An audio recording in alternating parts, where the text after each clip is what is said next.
Let me tell you about Build-A-Bear Workshop. You pick out which animal do you want. You give it a heart and a sound. Then I picked out a dress and a shirt and a purse. Anyway, I'm telling you the truth, man. They have millions of stuff. Build-A-Bear Workshop, where best friends are made. I pick it out myself. How it all started. In 1996, Maxine Clark leaves position at Payless SheSource to start her own business. In 1997, the first Build-A-Bear Workshop opens in St. Louis. Sales are near $400,000 in less than 4 months. In 1999, the success of the retail concept attracts venture capital for expansion. Build-A-Bear opens 10 new stores. Then in 2001, the National Retail Federation names Build-A-Bear the Retail Innovator of the Year. In 2002, Build-A-Bear Workshop celebrates the 100th anniversary of the teddy bear along with the opening of its 100th store. In 2003, international expansion begins with new locations in Canada and England. And this is a question a lot of women I know want to know. She wants to know, did you experience any sexism in starting a business? Yes, I did. You know, I was so used to it. I was 48 years old when I started Build-A-Bear, and I was kind of used to people thinking of me. I'm also small, so people sometimes responded to me as thinking in a good way that I was younger than I was, but also in a bad way. Even though I had run a multi-million-dollar business when I was the president of Payless SheSource. So one story was interesting. In the place where we have our offices, my husband had extra space, and so he rented me the space, some excess space that he had when we started. And the next year, we did somewhere like $18 million in revenues, and I went to them to have the lease changed to my name, and they wouldn't change it in my name. They were worried we wouldn't be in business. Some 14 years later, we're still in business. We finally have our lease, our name on the lease. But that was really very discriminatory. Wow. And I wanted to move. What year was that? That was 1997. Really? And I wanted to move. I was so angry, except that I'd already built this office there. Right. I never thought for a minute that they wouldn't give me the lease. Our business was thriving, and still, it was not until 2004 that they let us put our name on the lease. Oh my God! And at that point, I was right. We were still writing. I made it a point to write the check. We would always make the check. He would put it in the envelope, but they accepted all those years of checks with my name on it, made out to them, not really. Oh. What is the mission of Build-A-Bear Workshop? The mission is to bring the teddy bear to life.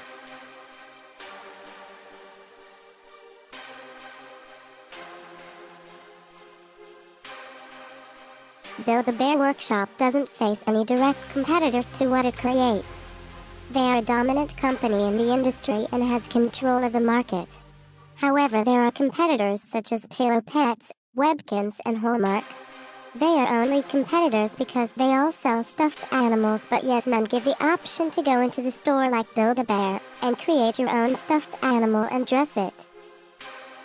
All the competitors already have the stuffed animal created and the customer just buys it.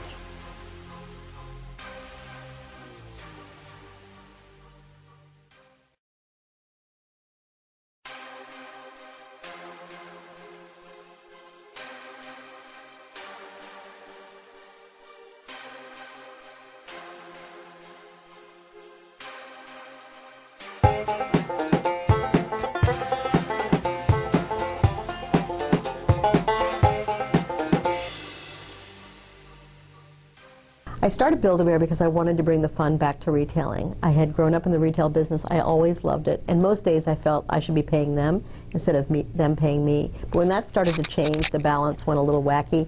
I decided it was time to do something more fun. So I left my high-paying corporate job and decided to do something fun. I didn't know what it was going to be, but I knew it was going to be something for children because children required you to be creative. I think what's made Build-A-Bear successful is that we really connect with our customers. It isn't really about being artistic and really making your own bear. It's about customizing a bear and making that bear special to fit your lifestyle or fit the person that you're making it for. And while we've evolved a little bit and changed a little bit, lots of new products, the basic concept of making your own stuffed animal and personalizing it with your own wishes and your own voice if you want to, or a pre-recorded voice, still stays with us today. Social media has changed a lot. Now, And thank heavens we do all the good things we do, because there's lots of good things for people to say about us, and fortunately not very many bad things. But that puts it out there for everyone. So it's a great word of mouth, which has always been part of our MO at Build-A-Bear. We've used PR and word of mouth as our main force of advertising since we started the company. Now that's even bigger. But it's also more to watch, more to pay attention to, more to, you can't control it anymore, where before you could issue a press release and people, would pick it up and you could chase those people that you wanted to pick it up. Now, it can be picked up by anybody, and any experience in any store becomes a press release. Everybody's making their own videos and making their own blogs and writing, and they're translating exactly what we want them to about Build-A-Bear so far. I'm sure somebody will have an experience that's not perfect, and we'll see that too, but it allows us to see it and be able to respond to it. I don't think these are long-term ways that we're going to do business, meaning particularly Facebook or Twitter. Those might be here for 3 or 4 or 5 years, but there'll be something else that will capture the imagination of the consumer, and they will feel empowered.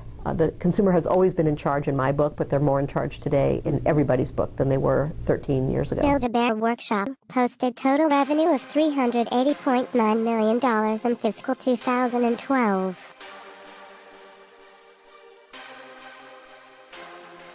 Only challenges that Build-A-Bear Workshop might be facing is due to the economy. Other than that, they are doing really good and doing great things with technology. Maybe in a few years the stores will have cool technology to make the bears a more exciting and incredible way for the kids to experience the making of their stuffed animal.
Build-A-Bear Workshop is the creation of its founder, Maxine Clark.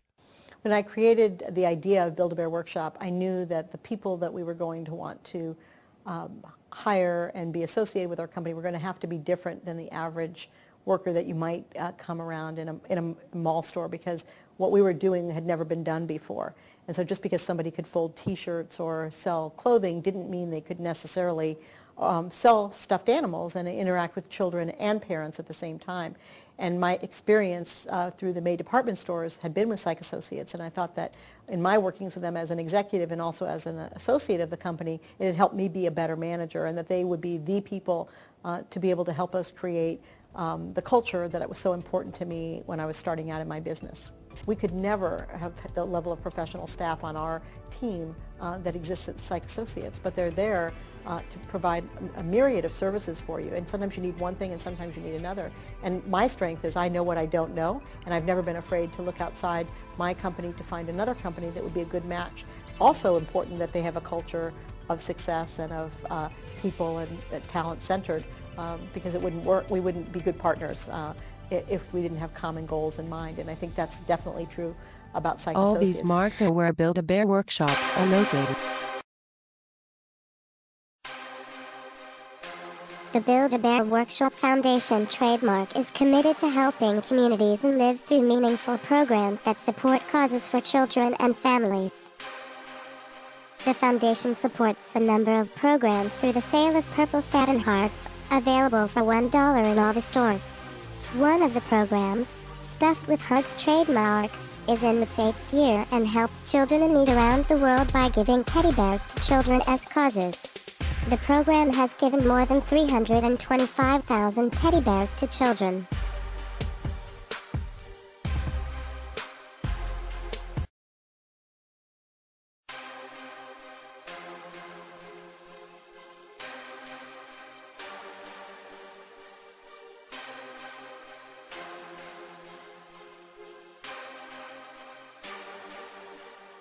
Build-A-Bear Workshop made it to the top 100 list because employees get solid healthcare insurance and 401k plans and help kids make bears. I wouldn't only work at Build-A-Bear Workshop because they have good benefits for workers, but also for the fact how dedicated Build-A-Bear Workshop company is to helping out kids that are sick.